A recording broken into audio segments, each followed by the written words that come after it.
karate. I love frogs.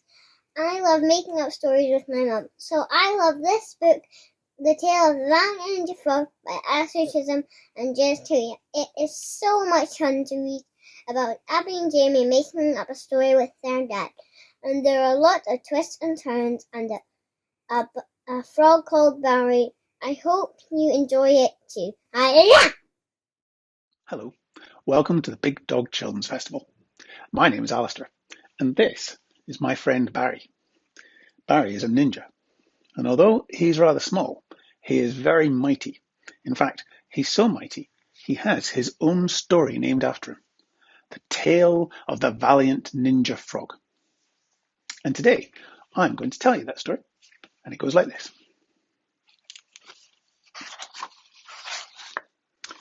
The Tale of the Valiant Ninja Frog by Alastair Chisholm and illustrated by Jez Tuya.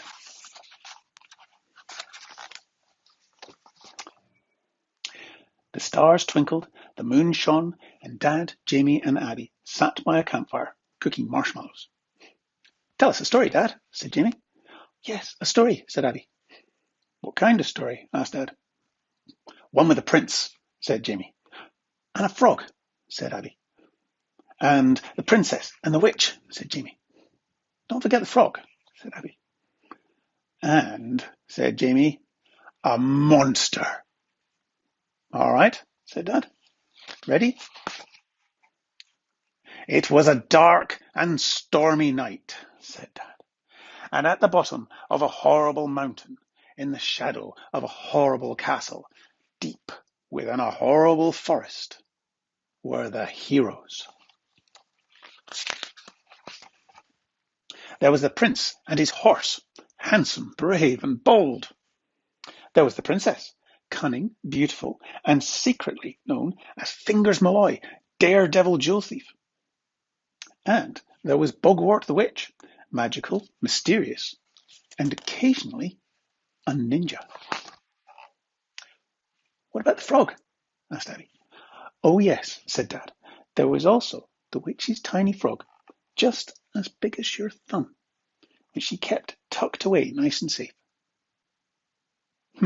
He's always being kept away nice and safe," complained Abby. "Can't he be a hero too?" "He's too small," said Jamie. "But he's very brave. You are, aren't you?" "Yes, he's very brave." "Too small," said Jamie. "Humph," said Abby. "Our heroes," said Dad, "were there because of a dreadful ogre named Grubber the Gruesome. Grubber the Gruesome was enormous. He had warts the size of plates. His hands were as big as tables, and the breath from the vast mouth carried the awful stench of broccoli."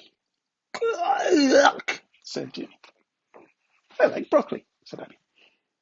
"He was a rotten meanie," said Dad, "and he'd stolen all the keys to the kingdom. Without their keys, no one could do anything.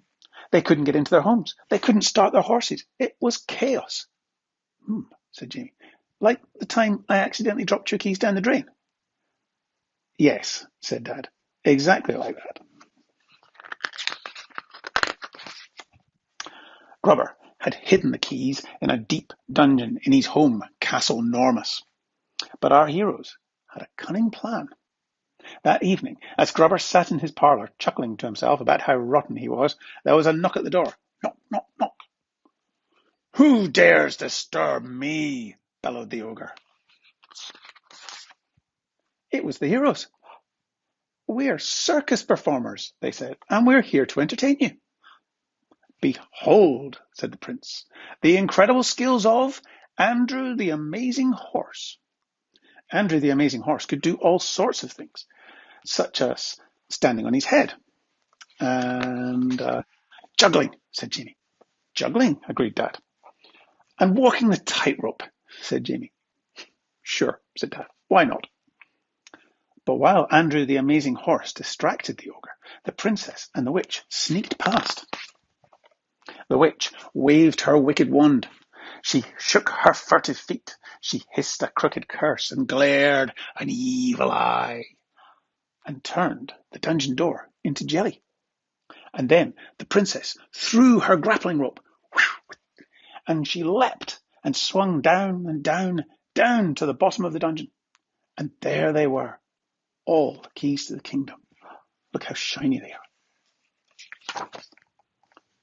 Wait, said Abby, what did Barry do? Who's Barry? Said Dad. Who's Barry? Barry the frog. What did he do? Oh, said Dad. Barry kept watch. That's boring, said Abby. Barry never gets to do anything. I told you, said Jamie. He's far too small to be important. Humph, muttered Abby again. Humph.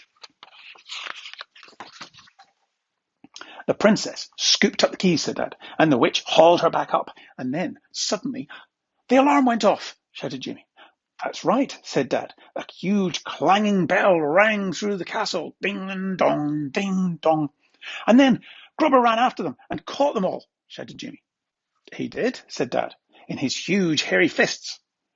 And then, said Jamie, Grubber roared, I'm going to gobble you up. Rah! Oh no, gasped Dad and Abby. So how did they escape? Asked Jamie. Huh. Dad stopped. He scratched his head. I don't know, he said. I know, said Abby. I know, said Jamie. The prince fights Grubber. Grubber's far too strong, said Dad. I know, said Abby. Maybe, said Jamie, the witch does some magic. But the witch can't wave her hands to make a spell, said Dad. Stop, said Abby. I know what happens. Barry, the Valiant Ninja Frog, rescues them all. No, sighed Jamie. He can't fight Grubber. He's far too small. Exactly, said Abby. He was so small that he could creep between Grubber's fingers. And then Barry, who was also a ninja, snuck up around Grubber's back and then up onto his head. And then Grubber stumbled about and lost his balance and fell over. And he dropped the others, and together they tied him up. And everyone got their keys back, and they said, Thank you, Barry the Valiant Ninja Frog. You have saved us. Because, even though he was small, he was still a great hero, said Abby. The end. Wow, said Jamie. Good story. Well done, Abby, said Dad. Thank you, said Abby. Barry did most of it. The campfire had died down, and it was almost time for bed. Jamie and Abby snuggled up close to Dad and gazed at the night sky and the twinkling stars above them. What story shall we have tomorrow?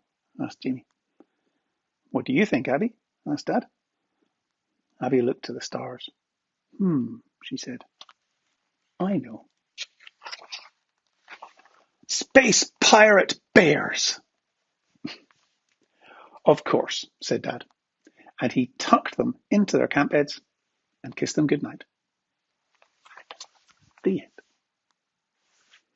Well, I hope you enjoyed this story all about Barry's adventures. This is actually the second book with these characters. The first book is called The Prince and the Witch and the Thief and the Bears. And they're both actually about the same thing, and that's a thing I really love. They're both about storytelling. Now, I'm a writer, an author, and I love writing stories and I love telling stories. But did you know that anybody can be a storyteller? In fact, we human beings are all brilliant at telling stories. We tell stories all the time. You tell stories to your friends about things that you've seen. You tell stories to your teacher about what things that happened to you on your way into school. You tell your mum and dad a story about a dream you had. Even a dream is like a story that you tell yourself in your sleep. So we are all storytellers. But sometimes it can be a bit tricky figuring out how to start to tell your story. When you actually go to write it down, it can be a bit tricky. So I've got some ideas today to help you get started with your story. Now, In order to do this, we are going to need a pen or a pencil and some paper. Now, if you don't have a pen and a paper or a pencil and some paper, then you can go and get some right now. Just pause me. And then once you've got some, come back and press play. It's okay. I'll wait. Welcome back. Now, hopefully you've got your pen and paper now and you're ready. And we are going to scribble some notes. And before we do so, we're going to think, what kind of story do you want to tell? Now, there are all kinds of stories, of course. There are comedies, hilarious things happening, ha ha ha ha, lots of custard pies, great stuff, people falling over, brilliant. Or there are adventures, sword fights, or maybe lightsabers, or lots of leaping around and adventures, maybe some villains, great stuff. Or there are romances, love is in the air. You can tell the story that you want. You could even make it a horror story.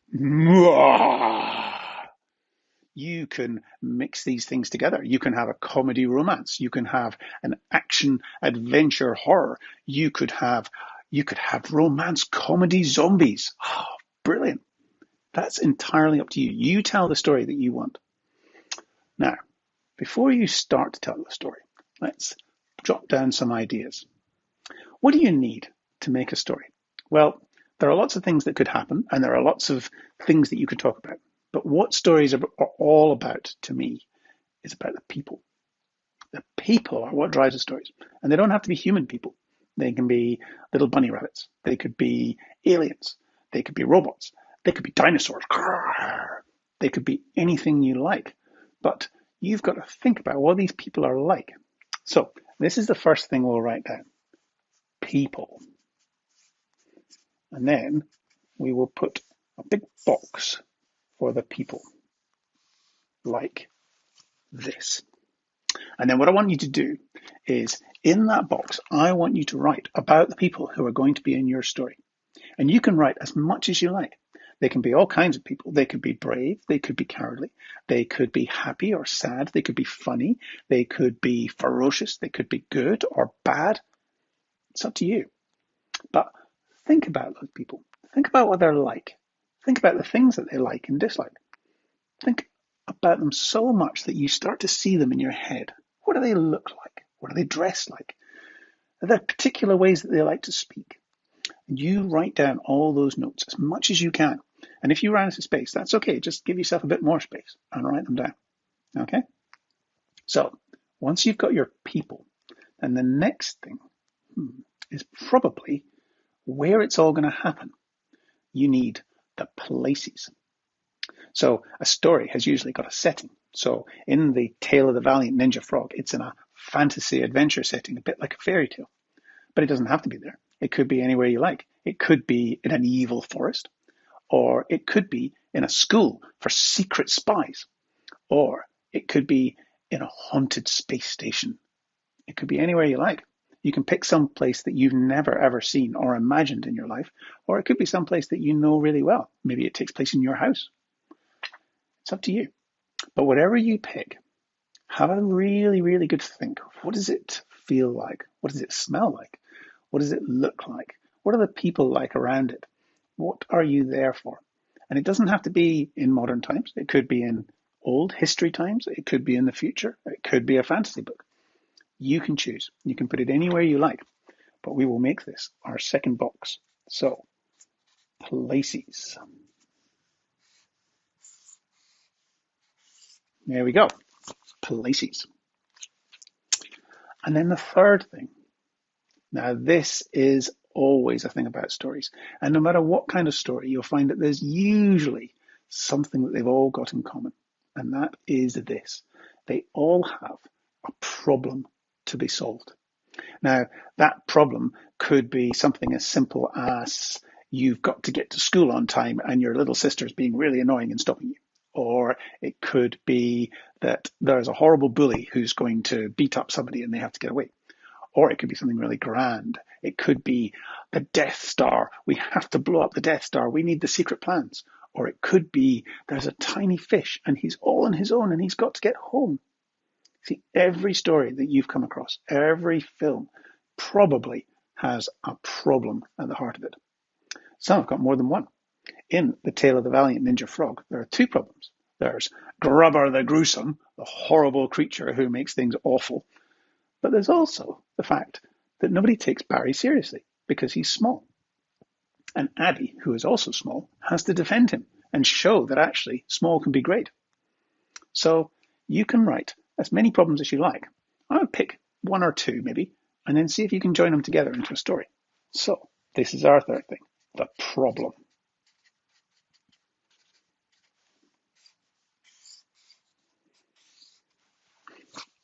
There you go. Now, once you have got your people and your places and your problem, then you need to think about how to stitch them together into a story. And the kind of story, like I said, is entirely up to you. You are the person who's going to tell your story. You are the most important person in this story because you're the one who's going to make it happen. And you might be a bit worried about wondering how to start, but that's okay. The most difficult thing is getting started. Once you've got it started, once you've done a first version, you can always tidy it up later. You can always fix the spelling and sort out the words that didn't make a lot of sense or the bits that went somewhere and then you sort of lost track about where they go. You can always trim them out later. Don't worry about them. You just start at the start and tell your story. So there are two more boxes that you need to fill in. The first one is very important because otherwise nobody will be able to find your book. And it is the title. You need to put in a title. You need to think of a title. It might be something really short, or it could be something really long, like The Tale of the Valiant Ninja Frog, or The Prince and the Witch and the Thief and the Bears. You can make it something really, really, really short, like Finding Nemo, for example. That was a nice short title. That's entirely up to you because, of course, it is your story. And the most important thing is this. I wonder if you can guess what it is. This is the most important thing about your story. Absolutely most important thing. The author name. Because this is your story. However you tell it, whichever way you choose to tell it, it's yours. And you don't have to write it. It can be any style, but it's up to you how you tell your story. If you like writing, then write it down, make it into a story. If you like drawing, then make it into a comic. If you like painting a picture, then make a picture that tells somebody this story. If you like to be a bit dramatic, if you're a thespian, then you can act it out. You could write it as a play and then put on a little performance. It doesn't matter because it's your story and you tell it the way you want. And then you will be the author. I think stories are incredibly important. The stories that people tell us, the stories that we tell other people, these are incredibly important. They change the way that we see the world. So I want you to go and create a story. You can pick the people, the places, the problem, the title, but the author is always the same. The author is you. So, good luck. Good luck from Barry, and I hope you enjoyed this. So long.